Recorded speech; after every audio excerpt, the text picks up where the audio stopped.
And we begin tonight in Russia, where the political landscape over there has been rocked by the assassination of a leading politician.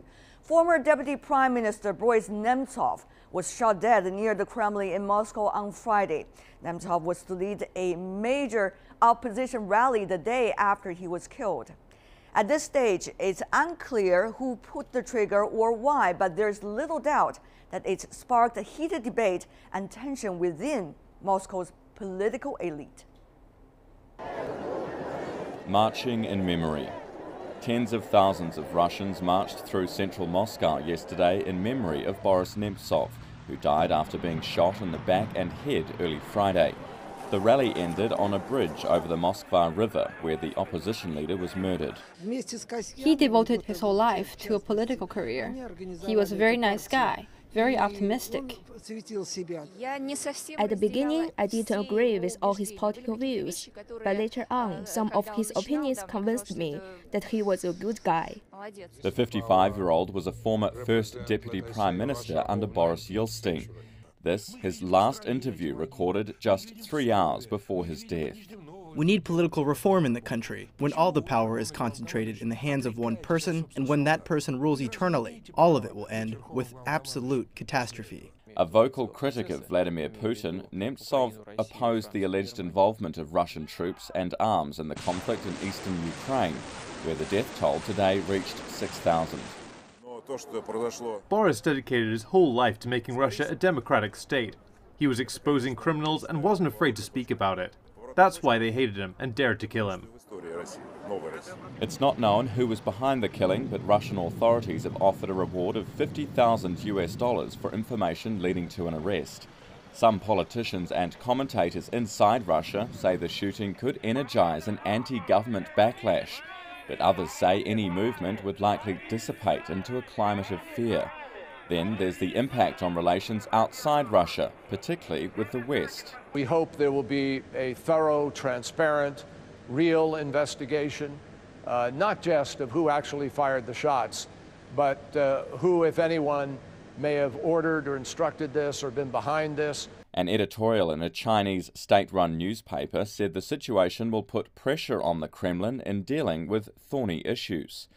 The investigation is in its infancy, but many Russians are cynical about whether the real killer will ever be caught and tried. Tensions remain high in Moscow this week, and the jury's out on whether the public's reaction will be limited to mourning or spark a stronger push for political change in Russia. Whether that will really lead to political change in Russia, and what does it mean for Russia's domestic politics and Russia's international relations? We are joined here by Alexander Nekrasov, a former advisor to the Kremlin. He's joining us from London. Welcome, sir. Meanwhile, we'd also like to welcome from Cambridge, Mr. Tony Brenton, who is the former British ambassador to Russia. Mr. Ambassador, welcome as well. First of all, may I ask you, Mr. Nekrasov, at this moment, the Moscow police has been talking about looking for the multiple motives behind the assassination. What do you think might be the motives, and who might benefit from killing Mr. Nemtsov?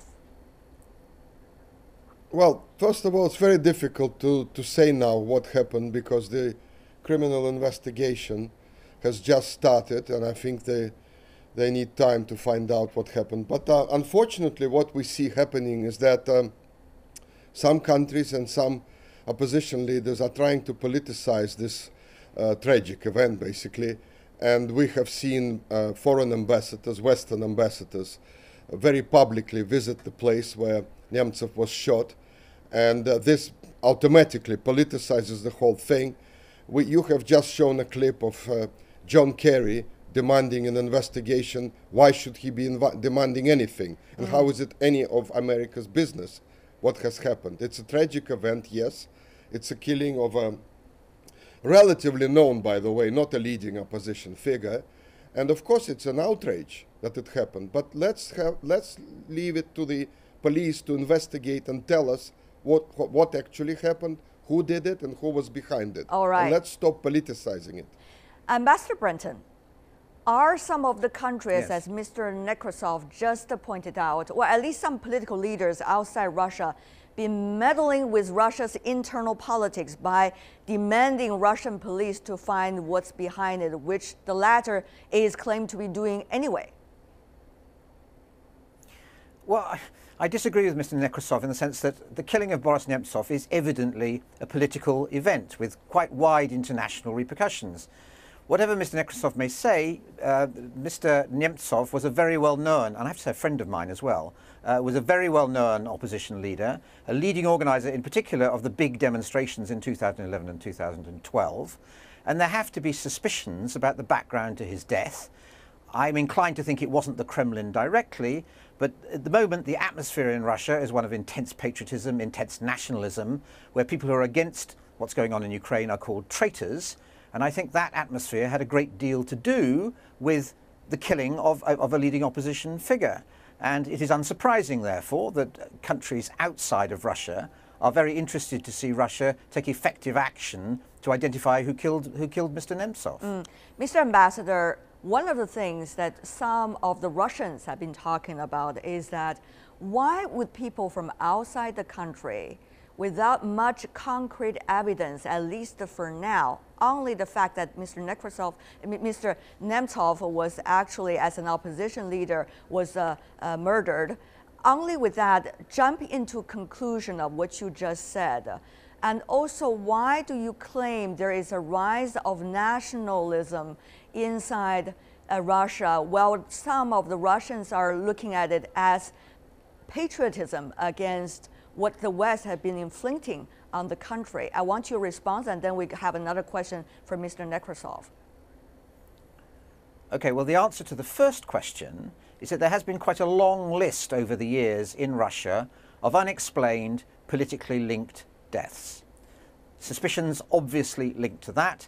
Mr. Nemtsov's is merely the latest in a succession of really quite high-profile victims. Anna Politkovskaya was a very well-known journalist. Indeed, her killers, the people who pulled the trigger, have just been sentenced, but no one knows who paid them to do it. So that is the answer to your first question. The second question as to why foreign countries are interested in this is, as I say, we have a lot of business to do with Russia at the moment. There are delicate negotiations going on about the future of the Ukrainian conflict in particular. It is worrying that there is this sort of instability, which harks back to the 1990s, in Russia. Interesting. Mr. Nekrasov, to be balanced and fair, we have a quote for you, probably coming from another direction. Yesterday, we see the Moscow Times run an editorial piece suggesting, quote, to end political violence at home, the Kremlin should stop or at least roll back its campaign of finger-pointing at enemies of Russia, both at home and abroad. And this is not possible because this confrontation has become a core identity of Putin's regime. End of quote. That is a quote coming from one of Russia's publications. Of course, there are various kinds of political publications in Russia. That's one of those. So, Mr. Nekrasov, can you respond to this, that people are finger-pointing at President Putin for, if not what's behind this assassination, at least the political atmosphere inside Russia? Mr. Nekrasov. Well, first of all, I think it's a telling thing that a Moscow newspaper is criticizing severely, I would say, President Putin and his administration. No paper would dare in Britain, I would tell this to Ambassador Brenton, would dare, for example, ask about the Chilcot inquiry and accuse Cameron of being behind it and trying to hide this. No paper in Britain will demand investigation of Libya. So what we are talking about is that there's a free debate in Russia. We have seen yesterday in this march in memory of Nemtsov, people with anti-Russian banners, people from Ukraine demanding, to stop the war in Ukraine and Russia stop interfering. This is true democracy, Mr. Brenton. Not when you silence the media like you do in Britain, when the BBC peddles the government line, when you are hiding the facts about Iraq war, Syria, Libya, Afghanistan, when in Ukraine you have foreign mercenaries from all over the Western world, and nobody writes about this. All right. This is the difference between Russia and the West. Ambassador Breton, it's only fair that I let you respond briefly. Thank you. I don't think if you ask any neutral observer who has the more objective, more open press, the UK or Russia, there's much doubt about how they would answer. It's obviously the UK. Mr. Nekrasov refers to the Chilcot inquiry that was set up precisely to look into the background to the Iraq War and was the result of a lot of criticisms in the press, in particular of our Prime Minister at the time, Tony Blair. We have an open press, an open democracy, and we investigate these things. I very much hope that the same will be true in Russia.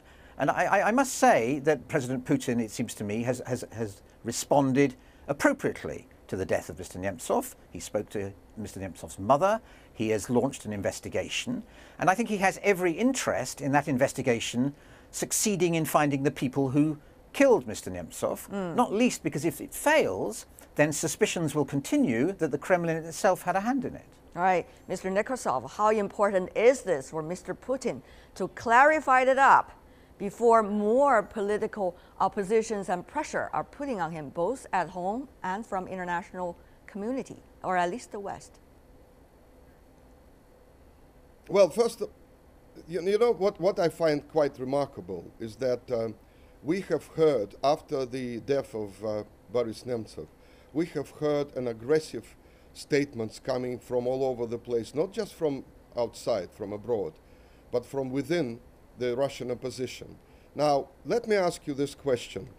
If there was real danger to the life of opposition leaders, would we see them walking around freely, and even Mr. Nemtsov, by the way, walking at night all by himself without any bodyguards? Now, does it show that these people are under threat or in any danger? No, of course it doesn't. The opinions expressed in Russia openly, publicly. You quoted one paper. I can quote you many more papers that have been criticizing the police investigation, the administration, the Kremlin administration, and so on. So I don't understand this perception that there is no freedom of expression in Russia, where supposedly in the West there is. Right. I have been here for many years. I know how the press works here. I find the censorship in Britain outrageous, by the way, in the media. Okay. And for Mr. Brenton to start saying that it's a wonderful open press here, I'm sorry, this is just a joke. We will have another time to debate about the journalism atmosphere inside the UK, but Mr. Nekrasov, I want you to respond to this. In fact, there is an article, editorial article coming from today's Russia Today's website, and it's talking about a debate, which is interesting, between those that are supporting Nemtsov and also those are not necessarily his favorites. Suggesting what kind of political figure he is. According to this article at Russia Today, he is much less than a prominent critic, as some of the Western people have been talking about, according to this article, but more a marginalized or less, or rather forgotten politician. Mr. Nemtsov, is that true? Yes, of course it is true. Because the Russian opposition, the liberal opposition, is going through a crisis. It doesn't really have the support that the West is trying to pretend it has. The crisis in Ukraine has demonstrated that the liberal opposition in Moscow is out of touch with the feelings of the people. Yesterday's march in Moscow proved that it doesn't have the support. Only 20,000 came out, and some of them didn't even talk about Nemtsov at all. I think the crisis in Ukraine is the important influence. I think the opposition needs to basically review what it is saying. But on the other hand, I must stress that the opposition has all the freedom it wants. It says things that nobody, no opposition in the West, no political figure in the West would dare say the things that Mr. Nemtsov was saying. Okay, here's another question for you, Ambassador Brenton. According to the same editorial article on the RT, here is a quote-unquote independent survey by Levada Center, it's called, polling center. Yep. In fact, 58%, according to this polling on the RT, suggesting that they support the existence of opposition inside Russian politics. However, only according to this survey, 19% among them all think it is necessary or necessarily possible in the near future that the opposition is going to take place of the current administration. given what is going on inside Russian politics today, what do you think should be the right attitude, or shall we say, the constructive attitude coming from Western countries such as the UK to make things better in the region? Ambassador Brenton. Well, yes, I mean, the UK and other Western countries are very keen to make things better in the region. The figures you quote are obviously worrying because they suggest that support for parliamentary democracy in Russia, and Russia proclaims itself a democracy, is really quite weak. And as Mr. Nekrasov says, the opposition itself is quite weak. And this is unsurprising at a time of crisis. But if Russia is to prosper and to succeed in the world and to join the wider community of nations in a way that they've been rather isolated as a result of the Ukraine crisis, then Russian democracy needs to grow, it needs to strengthen, and figures like Mr. Nemtsov, who himself said he was in danger of being killed, need to have the freedom to prosper and succeed in the Russian atmosphere. Mr. Nekrasov, I need to have you respond to that, especially with the fact that the Ukraine crisis is still going on, and the Ukraine president have also claimed Mr. Nemtsov, according to him, has some information about Russia, quote unquote, invaded Ukraine. He had the evidence before he was being killed. Is this going to be another bomb, quote unquote, for the relations between Moscow and Kiev? And will the West once again be, quote unquote, putting on more pressure on Moscow, for example, with sanctions? Well, first of all, there was these rumors that Mr. Nemtsov supposedly had some explosive information about the role of Russia in Ukraine. They are basically rumors. There was nothing there, and I don't really understand where he might have gotten this information. Secondly, the crisis in Ukraine, we must remember who was the reason for the crisis. The West interfered blatantly in Ukraine. By the way, President Barack Obama even accepted that the United States oversaw the overthrow of the regime in Kiev. So to start accusing Russia of actually causing the crisis in Ukraine, this is childish. This is petty. This is just like those ambassadors with stern faces visiting the place where Mr. Nemtsov was shot. This is provocation, by the way. This is nothing else. And as regards the pressure from the West, well, I think the relations are at such rock bottom at the moment that nothing will change, to be honest with you. I think the Russian people understand that the West has its own agendas. It's a hostile agenda, and I don't think anything will change. I see. Finally, for you, Ambassador Brenton, we all understand inside Russia today, there's certain kind of sentiment that people do not like what happened in the 1990s, when people lost jobs, when there was supposed to be, quote unquote, a more pro-Western government. And probably that's also leading to where the politics is today here in Moscow. Having said that, what do you think will... Well, you're right, Yes, what do you think will this sentiment, combined with more sanctions coming from the West, combined with the Ukraine crisis, combined with more accusation coming from the West against the Russian politicians in power, would mean for this sentiment? Mr. Ambassador. You're right that the sentiment in the 1990s, Russia had a very bad time in the 1990s. But things were beginning to improve. Russia was doing very well economically. Russians were traveling more and more to the West. The economy was growing fast. Trade links were growing. And all of us who love Russia, and I'm among them, had hopes that Russia's political process would normalize over time. Sadly, the movement has been in the opposite direction. Russia has become more repressive, the press has become more controlled, and the Ukrainian crisis, on top of all that, has led to really quite a sharp rift between Russia and the West. Now, I'm among those who want to see that rift end, and I'm among those, therefore, who are very keen to see the Minsk process currently underway to resolve the Ukrainian crisis succeed, to get the war there behind us, and then to begin the process of reintegration. I firmly believe that the majority of Russians want to live peacefully and similarly with their Western neighbors. And with that note, we're coming to the end of the time, at least for now, for this round of discussion. But we want to thank both of you for being gentlemen and also express your views frankly with us. Thank you so much, Ambassador Tony Brenton from the UK, and also Mr. Alexander Nekrasov from Russia. Thank you so much for being with us. Thank you.